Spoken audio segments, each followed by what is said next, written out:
I had run out of water. I passed out onto the sand. There was a seagull that flew over me.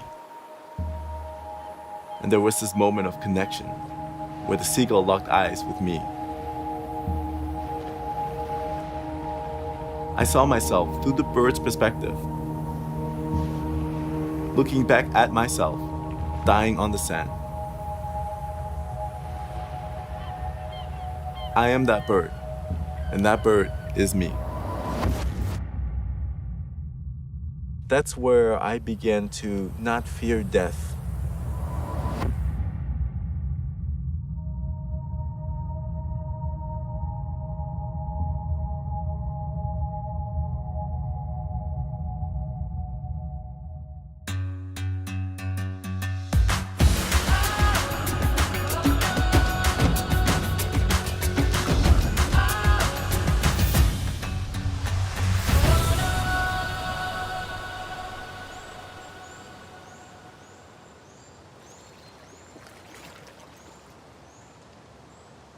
I find that in a lot of indigenous communities and tribes, they tend to move with flow.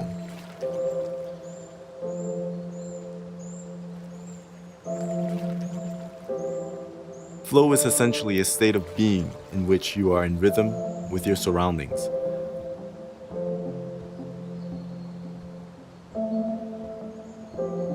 But also within rhythm of your own self.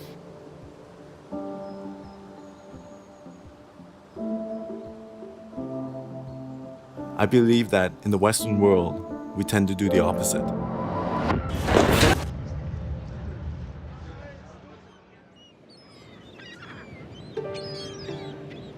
I was born in the Turks and Caicos Islands, but I moved to Germany as a young kid. So I'm a product of two complete opposite cultures. Relaxation meets structure. I moved to Canada in my teens, and I was a complete stranger. I turned to track and field because it's something I really excelled in. And it also became my passion. I was competing at the top levels for my birth country. But when they couldn't fund the team anymore, everything I had worked so hard towards had completely vanished. I gave in to the pressures of society. I started a business, became a trainer, but something was still missing. I was becoming very depressed, and I didn't understand why. I started walking in nature for 1 hour, 2 hours, 3 hours, just to clear my head. I thought to myself, while I'm working this great job and I have this beautiful place, why am I still upset? What is it that I really love to do? There are people who are solo walking around the world, and I was really inspired by them. I essentially just quit everything. I decided, okay, I have to absolutely do this. I'm gonna walk the length of Africa.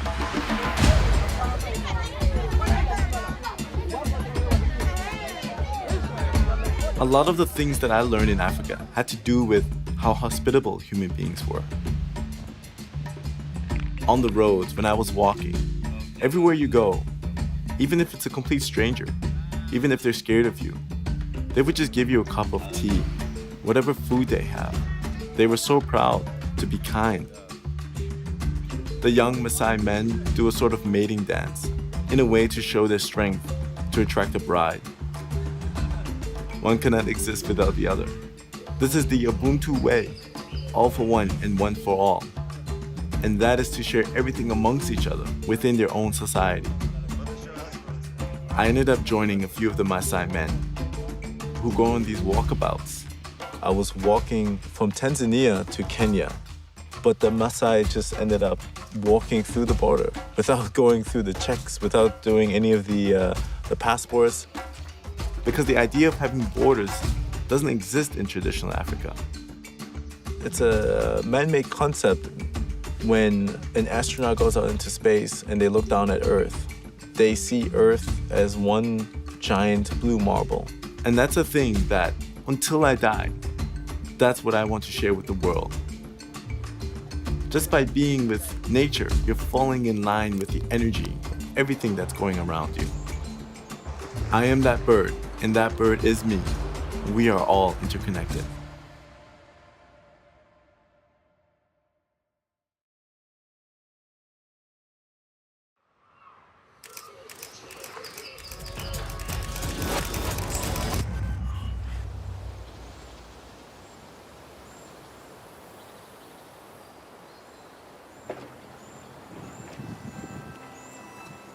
What I do is I go to unique places that are hard to reach, with populations that don't necessarily have the voice to express themselves.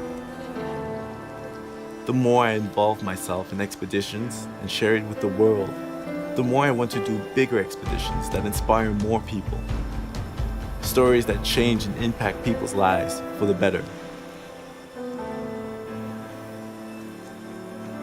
I learn all kinds of wisdom from the people and animals I meet on my travels.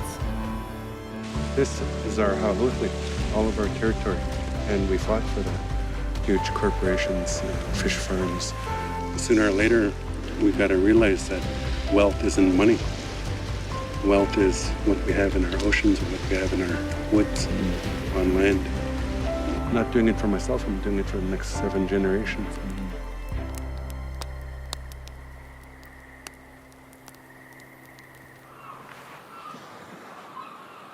You don't need to dive into the water. You can start shallow and move your way up. Take small steps. Start with small programs. Start with small projects. Go on a trip that initially would have scared you. I feel at peace doing these things. I'm just more happy than I used to be. I'm more free than I used to be. And I feel like I am me.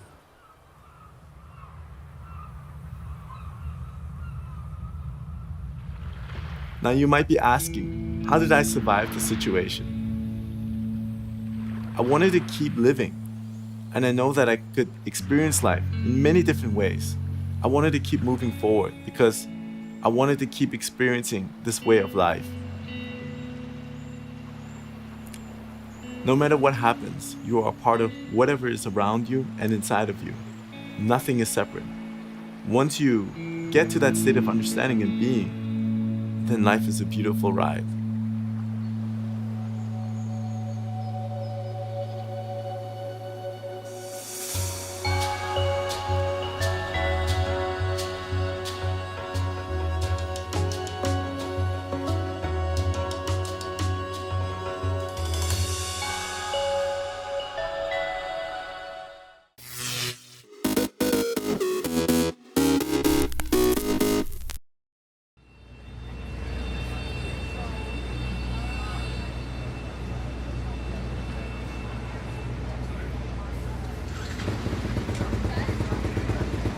First gate drop ever, and first national at Ponca City.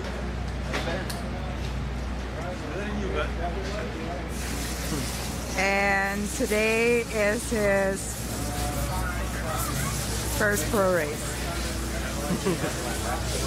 Thank you. Thank you.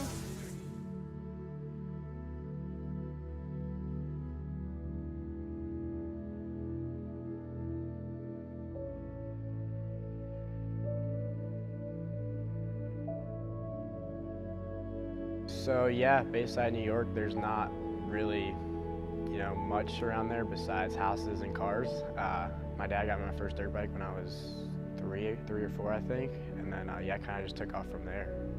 I honestly don't know why he bought me a dirt bike. I think him and his one of his best friends were like, "Hey, let's get him a PW, and see what happens." So yeah, I got a PW as my first dirt bike. I had training wheels on it for 2 years, and then I think on my 5th birthday, he took the training wheels off, and yeah, it started from there. Yeah, it was the tracks. I mean, we live in basically the city, so it's house on house on house. So yeah, we had a park actually that was like half a mile away, and like every time I get a new dirt bike or we had to like test jetting or something, I'd drive to the park and rip laps on that, just wide open. But yeah, the known dirt bike track was 10th Street in MX. It's in Long Island. That's where I kind of grew up riding, and Justin Cooper grew up there, and yeah, there wasn't really much. We had to travel. Yeah, those sacrifices are pretty big. Like I said earlier, my dad you know, basically gave up everything for me. You know, he was the main part of why I've gotten this far. Same with my mom. You know, they definitely busted their asses for sure, just to keep me going and so I could travel everywhere, basically around the whole world. So I think it's just cool, like, how much they put into me from such a young age, you know, because I think my dad, like, he definitely saw something, you know, when I was young. So yeah, I mean, here we are, 17 years old, and ready to go pro racing.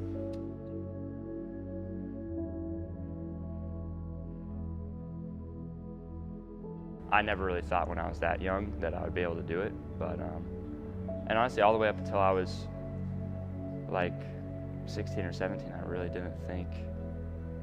I mean, I knew that I was maybe capable, but at that point, I just didn't know if I was willing to do the work, and then I kind of decided to. So it's kind of weird how the mindset works, but like once I won in 2019, I won a moto at Loretta's on a 125, and basically since then it was like you kind of finally get that relief, like I can do this, and I think it was good for me because I'm nowhere near burnt out like a lot of these kids. My amateur career was definitely different than most, I think. It was like I kind of came out of nowhere there at the end, but I don't know, it went perfect, honestly, and it put me in this position. So as far as the people from the outside looking in, they might, I mean, I don't feel pressure from them, but they're probably thinking like, oh, this kid's older, blah, blah, blah. But the team, I mean, everyone who truly knows me knows that this is literally my first full year. So yeah, there's pressure, but I mean, what do they expect from me? It's my first year pro, where I'm racing guys that have done it for 6 years. They're still in the same class. So it's not as much of, you know, do or die. Am I going to make it, or am I going to go be an electrician with my dad anymore? So that's kind of the difference now.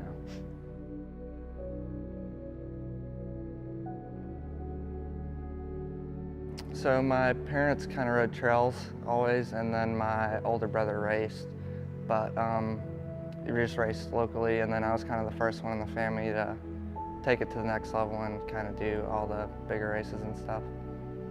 Honestly, my amateur career on main bikes was awesome, and then with injuries and stuff the last few years, it hasn't been too great.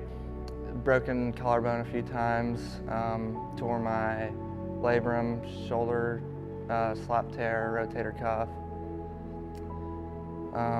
Broke my back, my ankle, neck, thumb, elbow, pretty much anything in the arm, and then yeah, the neck and the back were the two big ones, but a little bit everywhere. Why do you do this? Just love of the sport. You know, it's all I've ever done. It's all I know, and after you get hurt, the first day back on the bike's the best day ever because you just missed it that whole time, and just love of the sport, yeah.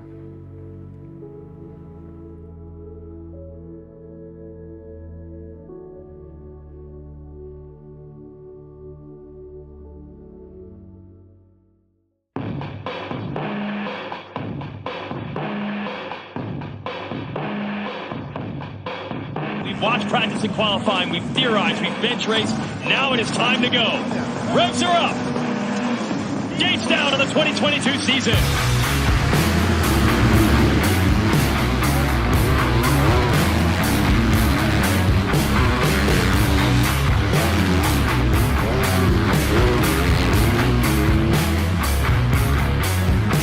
And Shimoda and Kitchen have been battling the entire way. This has been pretty fun to watch.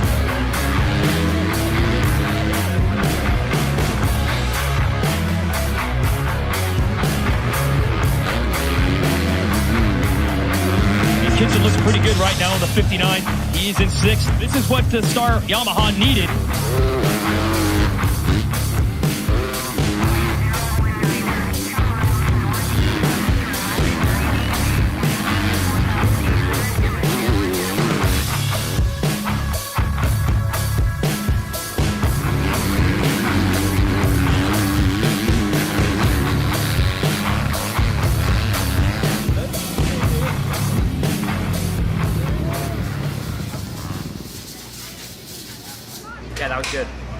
decent start, like maybe 12th, worked up to 7th maybe for a little, and then picked a few guys off. I really just followed Hampshire. He was moving. E5, best moto finish I've ever had.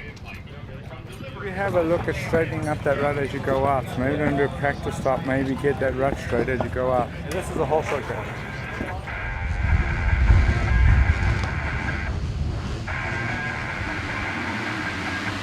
Another great rush from one of the Yamahas to the inside. That's Nick Romano. No! Yes, he's going to hold it into the first turn. Let's see what the kid can do.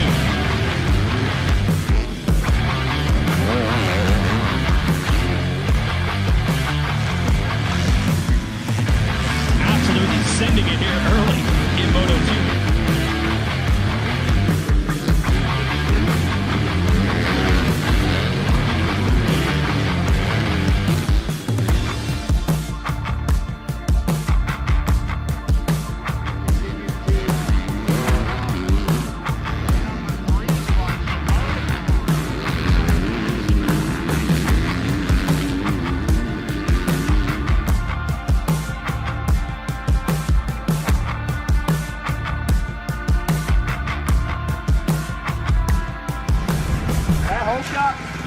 Something else. That was probably the best hole shot I've ever pulled in my life. Came out, knew I had to jump on everyone. Once I clicked third, I knew it was over, but my first race, pro race ever to hole shot and lead two, 3 laps or something like that. I'm so happy with that. It's brutal. Really, really shows you how much of a man you gotta be out here. So. Yeah, day wasn't too bad. First moto was sick. Came from, I don't know, 15th to 5th, and then that second one, I mean, I made the most of it, but my starts are ridiculous. I think I was 38. I don't even know. I had 2 guys behind me when I look back on the table, and worked my way up to, like I said, 8th. I'm not sure where I got overall, maybe 7th or 8th, but, you know, for the first round, I'm happy. I checked a lot of boxes as far as I think my speed's plenty good. I think my fitness is great. Bike's good. I mean, everything's there. It's just that start. I know once I can get out front, I think I'll give those boys up front a run for their money, honestly. Qualifying didn't go too great. I struggled a little bit just figuring out the track and stuff. And then Moto 1 was like P4 off the start, went down second corner, and that kind of just threw off the whole day. Struggled to pass once I got to, I think, around 20th. And then second moto, we just didn't get a good gate pick. Had a pretty big hole, so threw that sort of way too. And just made today really hard on myself. I felt like my riding was decently good. Just got to get a start.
Everyone at Jaguar Land Rover is massively proud to be a platinum partner for the Queen's Jubilee pageant. Well, we've had this incredible relationship with the royal family, holding royal warrants, and we've got this amazing collection of both early Land Rovers, including the very first Land Rover unveiled at the 1948 Amsterdam show. We've got 2 of the Queen's beloved Land Rover Defenders, selection of cars from the Bond films, amazing fleet of classic Jaguars. We're delighted to announce that we're gifting a brand new Defender 130 to Her Majesty the Queen to commemorate her 70 years of tireless service to the British people. And this is going straight to the British Red Cross to be used in disaster zones around the world and around the UK as required. Well, the donation of the Defender is absolutely huge, and it represents everything about the partnership over the last 65 or so years with Land Rover, but also it comes at that time with the Jubilee that says so much about our relationship with the Queen, who has been our patron since she ascended to the throne in 1952. Land Rover has supported the British Red Cross in supplying us with over 167 Land Rovers to support with the global pandemic of COVID-19. This has helped us reach people in rural communities and also people that have been affected by the virus itself.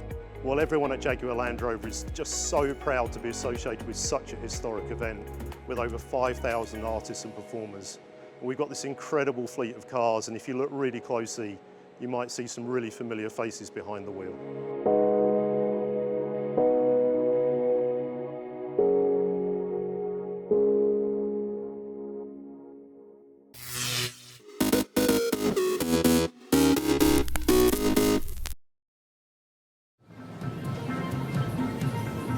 When I was 12 years old, someone put my first bat in my hand.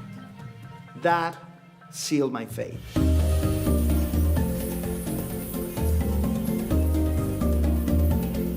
Bats are the most unfairly treated animals on earth.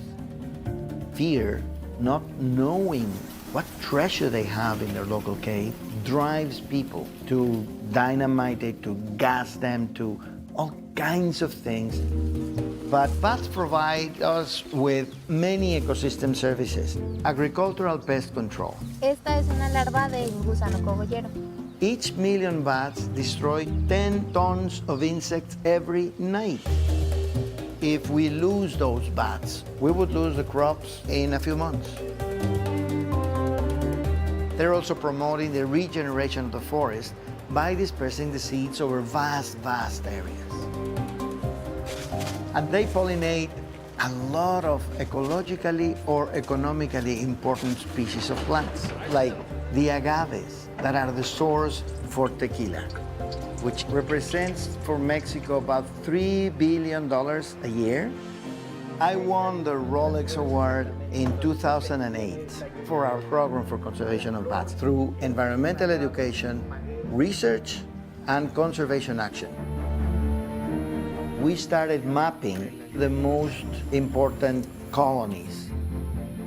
And in the process of monitoring, we're also educating the local communities, and they become bat defenders.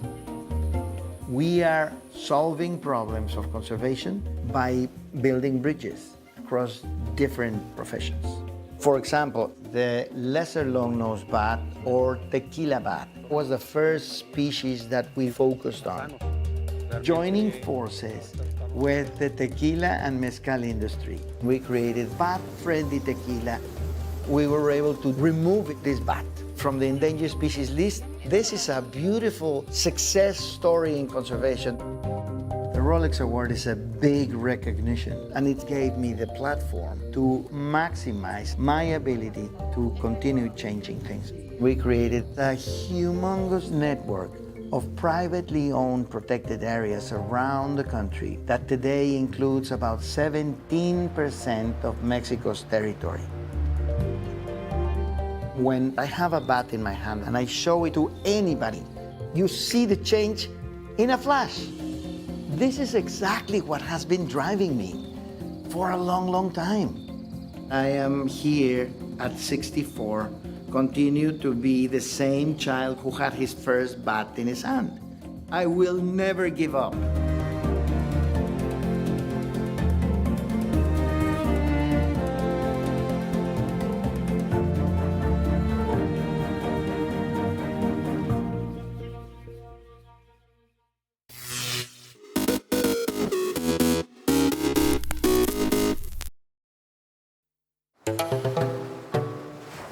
I felt at home right away in Cape Town. There's a really open quality in people who live by the ocean. The people here have a real sense of fun, of relaxation, lightness of touch. Everywhere you look, there's real style and originality, and I think it's hard not to get caught up in it. It's got amazing food, incredible aromas and color, all the things that make life rich. But I keep getting drawn back to the mountain.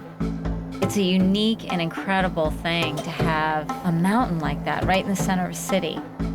I mean, up there you can really feel the vibrancy of this city and its people.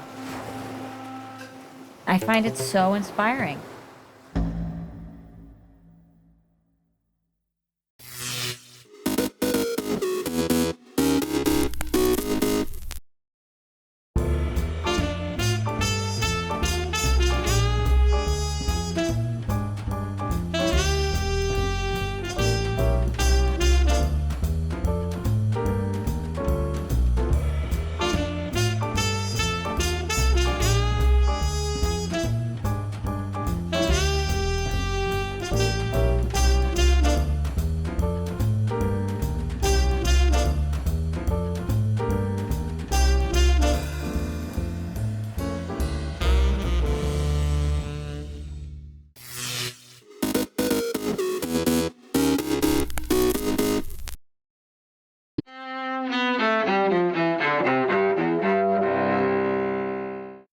August 20th, 1998.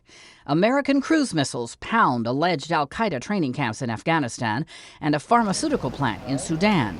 The attacks are a retaliatory strike after the deadly bombings of 2 U.S. embassies in East Africa just weeks earlier. President Bill Clinton. There will be no sanctuary for terrorists. We will defend our people, our interests, and our values. 1968. During the Cold War, the Soviet Union and its Warsaw Pact allies in Eastern Europe invade Czechoslovakia. The invasion brutally crushes the Prague Spring reforms by Czech communist leaders to allow greater political freedom. 1977. NASA launches Voyager 2, first of 2 unmanned American space probes to travel to the outer solar system and beyond. 1942. Singer-songwriter Isaac Hayes is born in Covington, Tennessee. He's best known for the theme from Shaft, and in more recent years, the voice of Chef on TV's South Park. And 1948, singer Robert Plant, former frontman of the rock group Led Zeppelin, is born in West Bromwich, England. Today in history, August 20th. Camille Bohannon, The Associated Press.